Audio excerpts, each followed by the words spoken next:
Hello everyone, welcome to my YouTube channel. Today we are going to start with the new topic, that is Aristotle's Poetics. It is a seminal work on literary criticism, and we are going to see in Poetics what were his ideas on imitation, poetry and different kinds of poetry. Then we will also look into his definition of tragedy, its elements and difference between epic and tragedy, and also his famous concept of tragic hero.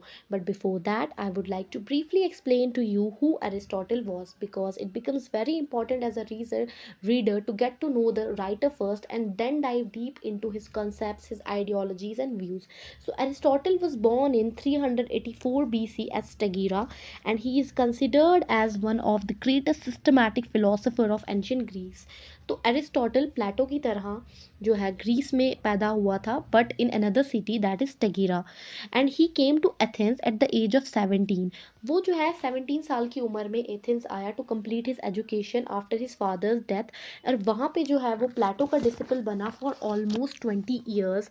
He joined his academy, he enrolled in his academy and he learned from his different teachings, different ideologies. और 20 years तक वो प्लेटो के साथ रहा till his death in 347 AD। और प्लेटो की death के बाद ऐसा कंसिडर किया जाने लगा कि ओनली अथॉरिटी जो बच जाता है एरिस्टोटल है, उसका स्टूडेंट है, उसका डिसिपल है, वो एकेडमी को लीड करेगा। पर उसको जो है ये अपॉर्चुनिटी नहीं मिली, क्योंकि उसके थॉट्स जो थे प्लेटो की टीचिंग से बहुत डिफरेंट थे, बहुत डिफर करते थे उसकी टीचिंग से, तो उसको जो है वो अपॉर्चुनिटी नहीं दी गई। इसके बाद एरिस्टोटल जो है एशिया चला गया, वहाँ पे जो है वो ट्यूटर बना अलेक्जेंडर द ग्रेट का। इसके अलावा उसने जो है अपनी एकेडमी जो है फाउंड की थी लाइसियम नाम से 335 BC में, जहाँ पे उसने मोस्ट ऑफ द अपनी लाइफ स्पेंड की इन स्टडिंग, टीचिंग एंड राइटिंग, और जो है डिलीवर किए लेक्चर्स डाइवर्स सब्जेक्ट्स पे। इसके अलावा he has also written around 400 volumes of works, जो हम कंसिडर करते हैं बहुत ही वॉल्यूमिनस हैं और बहुत ही ज़्यादा अच्छे हैं, जिनको हम डिस्कस करने वाले हैं। इसके अलावा कहा जाता है कि एरिस्टोटल जो था एक जीनियस था, बहुत वेल वर्स था बहुत सारे डिसिप्लिन्स में, एस्थेटिक्स में, बायोलॉजी में, लॉजिक में, फिजिक्स में, पॉलिटिक्स में, साइकोलॉजी में। बहुत ही गुड स्पीकर भी था, उसका सेंस ऑफ ह्यूमर भी अच्छा था, और बहुत ही पर्सुएसिव और बहुत ही एक्सट्रीमली वेरी वेल वर्स्ड इंसान था कन्वर्सेशन में। तो इसलिए एरिस्टोटल को जो है फादर ऑफ पॉलिटिकल साइंस भी कंसिडर किया जाता है। इसके बाद एरिस्टोटल की डेथ हो जाती है 322 BC में। तो ये कुछ बेसिक फैक्ट्स थे राइटर के बारे में, एरिस्टोटल के बारे में। Now we will discuss his major works, and first his major work is dialogues. दूसरा इसका मेजर वर्क है मोनार्की, नेचुरल हिस्ट्री, ऑर्गेनन और the instrument of correct thinking, rhetoric, logic, educational ethics, Nicomachean ethics, physics, metaphysics, politics and then poetics. Poetics जो है बहुत ही important work बन जाता है हमारे लिए with regards to literature, literary criticism, और मोस्ट ऑफ द आइडियोलॉजीज जो थी एरिस्टोटल की पोइटिक्स में ही हमारे पास प्रेजेंट की है उसने। Most of the literary criticism is embodied in Poetics, and now we will discuss what this Poetics is all about. So Aristotle's Poetics is one of the most important works of Aristotle. ये जो इसका exact origin नहीं पता है कि Aristotle ने poetics को कब कंपोज किया था, लेकिन रिसर्चर्स बिलीव करते हैं उसने उसको कंपोज किया था अराउंड 350 और 335 BCE में, और इसको जो है प्रिजर्व किया गया था प्राइमरली एज नोट्स की तरह अरिस्टोटल के स्टूडेंट्स ने। उसके बाद इसको जो है डिस्कवर किया गया है। हिस्टोरियंस और लिटरेरी एक्सपर्ट्स ये भी बिलीव करते हैं कि अरिस्टोटल ने पोइटिक्स को एज अ रिस्पॉन्स लिखा था, जो प्लेटो ने नेगेटिव फ्रेमिंग की थी पोइट्स की, जो उसने बैन कर दिए थे पोइट्स को अपनी आइडियल स्टेट से, और जो भी उसने इमिटेशन के बारे में कहा था, पोइट्री के बारे में कहा था, उसको जो है डिफेंड करने के लिए अरिस्टोटल ने पोइटिक्स लिखा, ऐसा कहा जाता है। और ये बहुत ही शॉर्टेस्ट ट्रिटाइज है, ऑलमोस्ट 26 चैप्टर्स की है, जिसमें वो डिफरेंट टॉपिक्स पे डिस्कशन करता है, जैसे कि different kinds of poetry, structure क्या होना चाहिए एक अच्छी पोएम का, और उसके ट्रेजेडी के क्या एलिमेंट्स होने चाहिए, इन सब चीज़ों के बारे में डिस्कस करता है। अरिस्टोटल ने जो है ये वर्ड पोइटिक्स जो है यूज़ किया है इंक्लूड करने के लिए उन सारे आर्टिस्टिक वर्क्स को जिनको हम मॉडर्न टाइम्स में डिफ्रेंशिएट या क्लासीफाई करते हैं एज पोइट्री, ड्रामा या थिएटर थिएटर या एपिक्स, जो भी हमारे पास डिफरेंट फॉर्म्स ऑफ लिटरेचर है उनको डिफाइन करने के लिए। तो अब हमारे पास जो है डिवीजन आ जाती है पोइटिक्स की, कि पोइटिक्स को उसने कैसे डिवाइड किया, हमारे लिए कैसे ईजी हो जाएगा पोइटिक्स को पढ़ने के लिए। तो एरिस्टोटल ने क्या किया है, इसको 26 चैप्टर्स में डिवाइड कर लिया है। तो फर्स्ट 5 चैप्टर्स जो हैं 1 से लेके 5 तक जो चैप्टर्स हैं, उसमें एरिस्टोटल ने क्या किया है, इंट्रोडक्टरी रिमार्क्स दिए पोइट्री के बारे में कि पोइट्री क्या है, कैसी होनी चाहिए, और उसने क्लासिफिकेशन दी है डिफरेंट काइंड्स ऑफ पोइट्री के बारे में, जैसे ट्रेजेडी, कॉमेडी, एपिक, म्यूज़िक जो भी थी। और इसके अलावा जो है उसने थ्योरी ऑफ इमिटेशन को भी इन्हीं चैप्टर्स में डिस्कस किया है और कहा है कि इमिटेशन जो है बेसिक प्रिंसिपल है सारे आर्ट्स का। फिर उसने जो है नेक्स्ट 14 चैप्टर्स में 16 से लेके 19 तक जो है क्या किए हैं, वो ट्रेजेडी को डिवोट कर दिए हैं। इसमें उसने ट्रेजेडी की डेफिनेशन दी है, कौन कौन से एलिमेंट्स रिक्वायर होते हैं ट्रेजेडी के लिए, जो एक ट्रेजेडी को बेस्ट बनाते हैं। इन 14 चैप्टर्स में इसने वो डिस्कस किया है। नेक्स्ट उसने चैप्टर 20 से 22 के बीच में क्या किया है, पोइटिक डिक्शन, वोकैबलरी, स्टाइल वगैरह के बारे में जो है डिस्कशन की है। उसके बाद चैप्टर 23 में उसने नरेटिव, पोइट्री और ट्रेजेडी के बारे में डिस्कशन की है। उसके बाद जो लास्ट चैप्टर हैं 24 से लेकर 26 तक, उसमें इसने जो एपिक के बारे में, एपिक पोएम्स के बारे में डिस्कशन दी है और एपिक को कंपेयर किया है ट्रेजेडी से कि क्या क्या डिफरेंसेस होते हैं एपिक के बीच में और ट्रेजेडी के बीच में, और इन दोनों में से कौन सी जो है फॉर्म है सुपीरियर फॉर्म है, कौन सी आर्ट फॉर्म सुपीरियर है।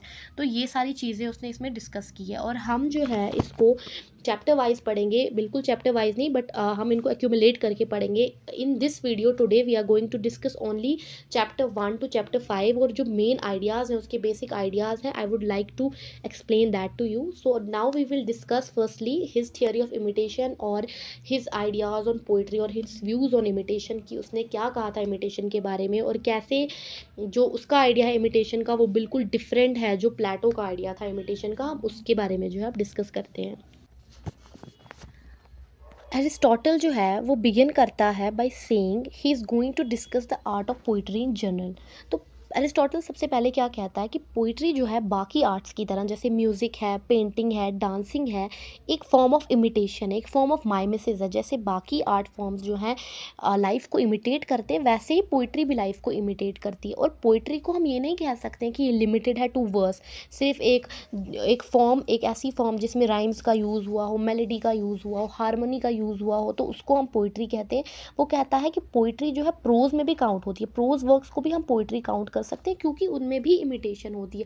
सारे लिटरेरी फॉर्म्स, सारे लिटरेरी वर्क्स जो है वो इमिटेशन ऑफ लाइफ होते हैं। तो हम सिर्फ पोइट्री को ही अटैक नहीं कर सकते कि पोइट्री इमिटेशन है, सिर्फ प्रोज वर्क्स को भी हम काउंट कर सकते हैं, वो भी इमिटेशन है।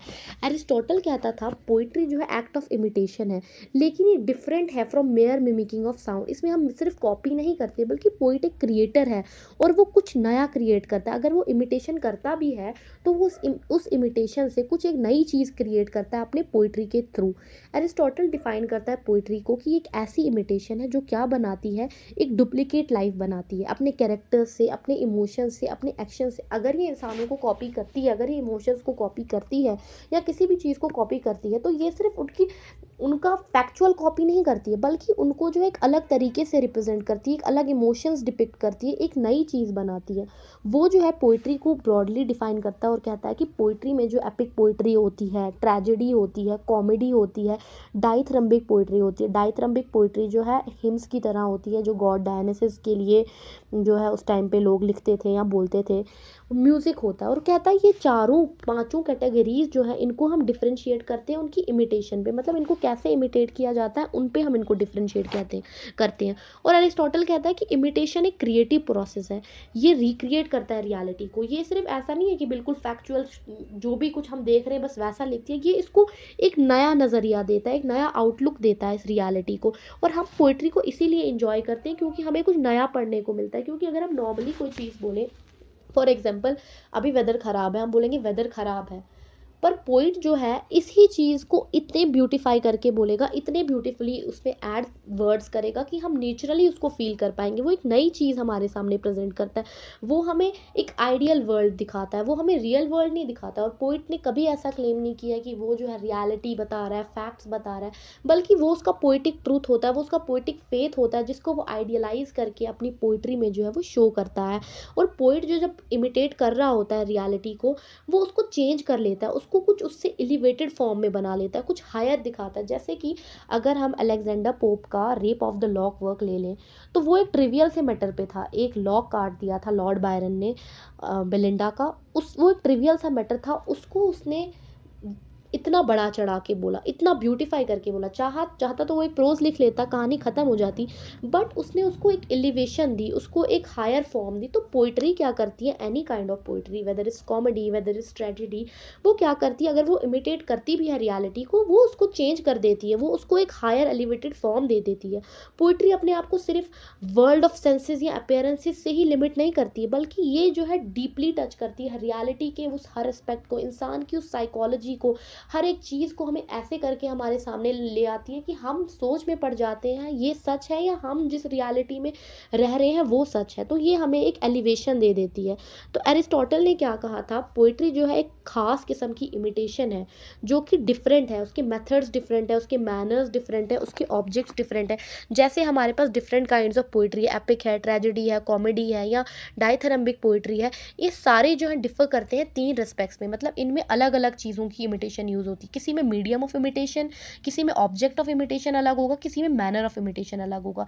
तो उसके बाद जो है एरिस्टोटल ने हमें क्या बताया कि मीडियम ऑफ इमिटेशन क्या है, ऑब्जेक्ट्स ऑफ इमिटेशन क्या है, और मैनर्स ऑफ। तो सबसे पहले हमारे पास मीडियम ऑफ इमिटेशन आ जाता है। तो मीडियम ऑफ इमिटेशन क्या है कि डिफरेंट आर्ट्स जो यूज़ करते हैं डिफरेंट टूल्स इमिटेट करने के लिए। जैसे कि पेंटर के लिए क्या बन जाता है इंपॉर्टेंट टूल, उसके कलर्स, उसके फॉर्म, उसकी शेप। वैसे ही म्यूजिशियन के लिए बन जाता है उसका टूल या medium of imitation harmony, rhythm, melody. और पोइट्स के लिए उनका इंपॉर्टेंट टूल क्या है, लैंग्वेज है, जिसको वो रिदम के साथ, म्यूज़िक के साथ जो है कंबाइन करते हैं। तो मीडियम ऑफ इमिटेशन में जो है हम टूल्स जो यूज़ करते हैं एक आर्ट फॉर्म को इमिटेट करने के लिए, उसको मीडियम ऑफ इमिटेशन अरिस्टोटल ने कहा। जैसे कि एक पोइट जो है इमिटेट करता है किसी भी ह्यूमन के एक्शंस अपने वर्ड्स से, अपने वर्सेस में, वैसे ही उन ह्यूमन एक्शंस को एक डांसर भी इमिटेट कर सकता है थ्रू हिज मूवमेंट। तो दूसरा हमारे पास आ जाता है ऑब्जेक्ट्स ऑफ इमिटेशन। तो ऑब्जेक्ट्स ऑफ इमिटेशन में क्या कहा एरिस्टोटल ने, इसका मतलब ये है कि what the art imitates, art क्या इमिटेट करता है, किन ऑब्जेक्ट्स को इमिटेट करता है। तो पोइट्री बेसिकली क्या करती है, ह्यूमन कैरेक्टर्स को, ह्यूमन एक्शंस को, ह्यूमन इवेंट्स को इमिटेट करती है। और ये कैरेक्टर्स कैसे होते हैं, या तो ये बेटर देन अस होते हैं, मतलब बहुत ही नोबल, बहुत ही आइडियलाइज्ड वर्जन होते हैं, या तो वर्स देन अस, या तो हमसे लो रिडिकुलस होते हैं, या तो हमारे जैसे होते हैं, ऑर्डिनरी और रियलिस्टिक। ये 3 टाइप्स में जो है इमिटेट करती है लोगों को। और बेटर जो होते हैं, जैसे ट्रेजेडीज़ या एपिक्स में हमें दिखाया जाते हैं हीरोज़ कितने उनके अंदर ट्रैजिक फ्लॉज होते हैं, पर वो एक नोबल फैमिली से बिलोंग करते हैं। और कॉमेडीज़ में क्या होते हैं, वर्स दरअसल लो रिडिकुलस ट्रिवियल चीज़ों पे बहस करने वाले लोग होते हैं, तो वो कॉमेडीज़ में दिखाए जाते हैं। और न्यूट्रल जो होते हैं वो हमारी तरह ऑर्डिनरी रियलिस्टिक लोग होते हैं। तो ट्रेजेडी में हमें किंग्स और हीरोज़ दिखाए जाते हैं जो बेटर होते हैं, कॉमेडीज़ में फुलिश कैरेक्टर्स दिखाए जाते हैं, बेस कैरेक्टर्स दिखाए जाते हैं, वो वर्स होते हैं। तो ये ऑब्जेक्ट्स ऑफ इमिटेशन बन जाते हैं हमारे पास। फिर थर्ड हमारे पास है मैनर्स या मोड ऑफ इमिटेशन। इसमें क्या होता है, हमें ये दिखाया जाता है कि एक इमिटेशन को कैसे कैरी आउट किया जाता है, कैसे दिखाया जा रहा है, कैसे इमिटेट किया जा रहा है। इसके 2 तरीके हो सकते हैं, या तो थ्रू नरेशन जिसको उसने डाइजेसिस कहा, या तो ड्रामेटिक इनैक्टमेंट। नरेशन में क्या होता है कि पोएट या स्पीकर जो है अपनी वॉइस से जो है कुछ भी नरेट या इवेंट या कोई भी ह्यूमन एक्शन जो है नरेट करता है। और ड्रामेटिक इनैक्टमेंट क्या है, कैरेक्टर्स जो है खुद एक्ट करते हैं या खुद से बोलते हैं जो भी वो फील कर रहे होते हैं। और कभी कभी जो है इन दोनों का मिक्सचर जो होता है, जैसे कि होमर जो है अपनी एपिक्स में जो है नरेट करता है स्टोरीज, वैसे ही अगर हम ऑडिपस को देखें या ट्रेजेडी वर्क्स कोई भी होते हैं, उनमें जो है इनैक्टमेंट हो रही है, जो कैरेक्टर्स होते हैं वो खुद जो है चीज़ें बोलते हैं, खुद अपने डायलॉग्स बोलते हैं, खुद एक्ट करते हैं जो भी उनको लग रहा होता है। तो यही जो है उसने इसमें बताने की कोशिश की है कि चैप्टर सेकंड में जो है वो बेसिकली क्या करता है, अपने उसी आइडिया जो है ऑब्जेक्ट ऑफ इमिटेशन वाले आइडिया को जो है वही एक्सप्लेन करता है, बताता है कि कैसे पोइट्री जो है पोर्ट्रे करती है लोगों को एज बेटर वर्स और जस्ट लाइक रियल लाइफ। तो वो इसके लिए एग्जाम्पल भी देता है। वो एग्जाम्पल देता है पॉलीग्नोटस जो एक पेंटर था, जो डिपिक्ट करता था लोगों को as nobler as they are. और दूसरा हमारे पास पॉसन था, वो भी लोगों को कैसे पेंट करता था, वर्स देन दे आर, मतलब कॉमेडी ट्रेजेडी वाला टाइप। और फिर डायनेसिस था, वो पेंट करता था उनको एज दे आर, जैसे लोग हैं वैसे ही। सिमिलरली पोइट्स भी जो है क्या करते हैं, सेम चीज़ करते हैं अपने आर्ट में, जैसे पेंटर्स वैसे ही पोइट्स जो हैं वो भी सेम चीज़ करते हैं। ये पोइट्री में जो है चॉइस होती है एक पोइट की कि वो लोगों को कैसे प्रेजेंट करना चाहता है, एक आइडियलाइज फॉर्म में प्रेजेंट करना चाहता है, एक रियलिस्टिक फॉर्म में प्रेजेंट करना चाहता है, या एग्जैजरेटेडली फ्लॉड इंसान उनको दिखाना चाहता है। तो चैप्टर 2 में उसने अपने ऑब्जेक्ट ऑफ इमिटेशन के बारे में ही जो है डिस्कस किया है, जो चैप्टर 1 में भी उसने कहा था। तो चैप्टर 3 में फिर से वो जो है मैनर्स ऑफ इमिटेशन के बारे में डिटेल में बताता है, कि जैसे नरेशन को उसने डायजेसिस कहा था, और ड्रामेटिक रिप्रेजेंटेशन जो होती है, जैसे नरेशन में जो है अपनी वॉइस में जो है नरेट करता रहता है स्पीकर, जैसे होमर जो है स्टोरीज अपनी खुद बताता है, कभी कभी अपने कैरेक्टर्स को बोलने देता है। वैसे ही ड्रामेटिक एक्शन में क्या होता है, पोइट कैरेक्टर्स को चूज़ करता है जो एक्ट करते हैं और खुद से अपने डायलॉग्स बोलते हैं, जैसे कि ट्रेजेडीज़ और कॉमेडीज़ में होता है। और कभी कभी क्या होता है, जैसे कि एपिक पोइट्रीज़ में कंबाइंड नरेशन या डायरेक्ट स्पीच होती है, मतलब उसमें वो एक्ट भी करते हैं और नरेट भी करते हैं। तो इन्हीं आइडियाज़ को जो है उसने एलॉबरेट करके चैप्टर 2 और चैप्टर 3 में जो है उनको बताने की कोशिश की है। चैप्टर 4 में जो है एरिस्टोटल जो है डिस्कस करता है origin and development of poetry. तो इसमें एरिस्टोटल क्या कहता है, बिगनिंग में पोइट्री जो थी दो काइंड्स की थी, आयम्स और इन्वेक्टिव्स, जो लेटर ऑन फिर सैटेरिक और कॉमिक पर्पसेस के लिए यूज़ होने लगी। मतलब आयम्स और इन्वेक्टिव्स, मतलब उसमें जो थी ये एक फॉर्म थी पोइट्री की ग्रीस में, एंशियंट ग्रीस में। इसमें ऑब्ससीनिटी का यूज़ किया जाता था, ऑब्ससीन लैंग्वेज का यूज़ किया जाता था, जो कि लेटर ऑन डिवेलप हुई सैटेरिक या कॉमिक पोइट्री में, कॉमेडी में।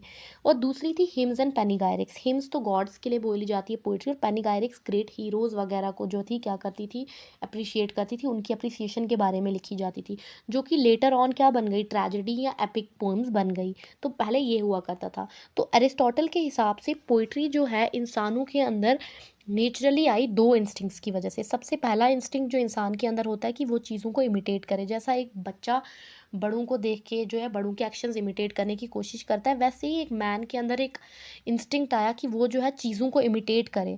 दूसरा उसका जो था इंस्टिंक्ट था, वो क्या था, love for rhythm and harmony. जैसे कि हम अट्रैक्ट हो जाते हैं म्यूज़िक से, हारमोनी से, तो वो जो बेसिक दो इंस्टिंक्ट्स थे, इन दो इंस्टिंक्ट से क्या हुआ, पोइट्री इमर्ज हुई।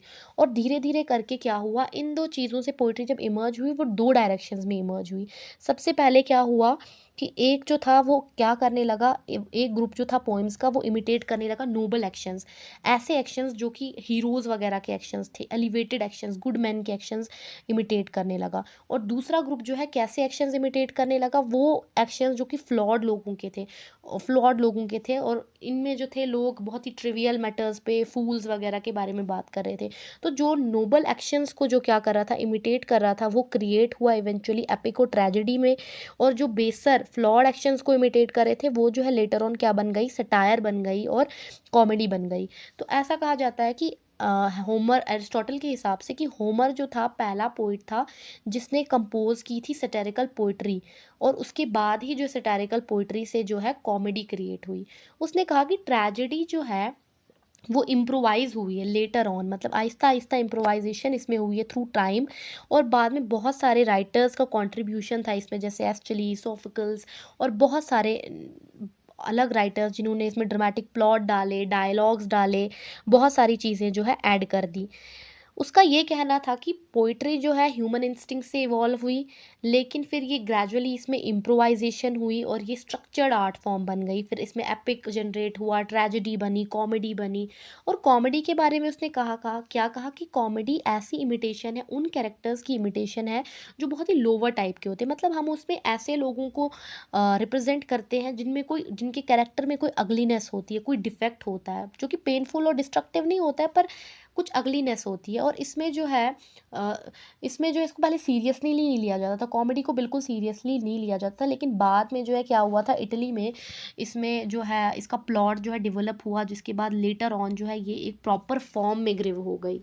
तो इसके बाद 5th चैप्टर में जो है हमारे पास एरिस्टोटल क्या कहता है, वो जो है फिर से डिफरेंट काइंड्स ऑफ पोइट्री के बारे में कहता है, और बेसिकली वो एपिक और ट्रेजेडी के बारे में जो है डिफरेंशिएशन देता है। कहता है कि दोनों एपिक जो हैं और ट्रेजेडी जो है, दोनों क्या करती हैं, किसी सीरियस नोबल एक्शन को इमिटेट करती हैं। और एपिक पोइट्री में नोबल एक्शंस को भी दिखाया जाता है, जैसे पोइट्री ट्रेजेडी में दिखाया जाता है। लेकिन एपिक पोइट्री सिर्फ अलो करती है एक किस्म का मीटर, और उसमें जो है नरेटिव फॉर्म यूज़ होती है। लेकिन ट्रेजेडी में क्या होता है, वो एक सिंगल डे का पूरा एक्शन दिखाती हैं, जो भी एक्शन हो रहा होता है एक पूरे सिंगल डे में होता है। जबकि एपिक पोइट्री की कोई लिमिट नहीं होती है टाइम की, वो चलती रहती है, जितना भी लंबा चलाओ उसको, वो चलती रहती है। और उसने ये कहा कि एलिमेंट्स जो है एपिक पोइट्री के, वो ट्रेजेडी के अंदर हमें मिल जाएंगे। जितने भी एलिमेंट्स एपिक के अंदर होते हैं, हम ट्रेजेडी के अंदर उन एलिमेंट्स को ढूंढ सकते हैं। लेकिन जो ट्रेजेडी के अंदर एलिमेंट्स होते हैं, वो हमें एपिक पोइट्री में नहीं दिख सकते हैं। ट्रेजेडी जो है ड्रामेटिक एक्शन को यूज़ करती है, म्यूज़िक को यूज़ करती है, उसमें स्टेज परफॉर्मेंस होती है, और यूजुअली जो है एक वन रेवोल्यूशन ऑफ सन या शॉर्टर टाइम स्पैन के लिए ही उसको हम दिखा सकते हैं, जो भी ट्रेजेडी का होता है। लेकिन एपिक में क्या होती है, लंबी लंबी नरेशंस होती है, लंबे लंबे पीरियड्स के लिए इवेंट्स को कवर किया जाता है। तो जैसे कि होमर की एपिक्स हैं, इलियड वगैरह, उनमें बहुत लंबे लंबे एपिसोड्स दिखाए गए हैं। और वो कॉमेडी के बारे में यही कहता है कि कॉमेडी को केयरफुली नहीं लिया जाता था पहले, इसको सीरियसली नहीं लिया गया, और ट्रेजेडी और एपिक जो हैं वो हाईएस्ट फॉर्म्स हैं। लेकिन ट्रेजेडी जो है वो बहुत इंपॉर्टेंट है, क्योंकि ये यूज़ करती है सारे पोइटिक एलिमेंट्स को और क्रिएट करती है एक बहुत ही पावरफुल इफेक्ट शॉर्टर कंपस में। That is all from my side today. Thank you very much for your patience and time. Do like, share, and comment on this video, and press the bell icon to get notifications whenever I post new videos.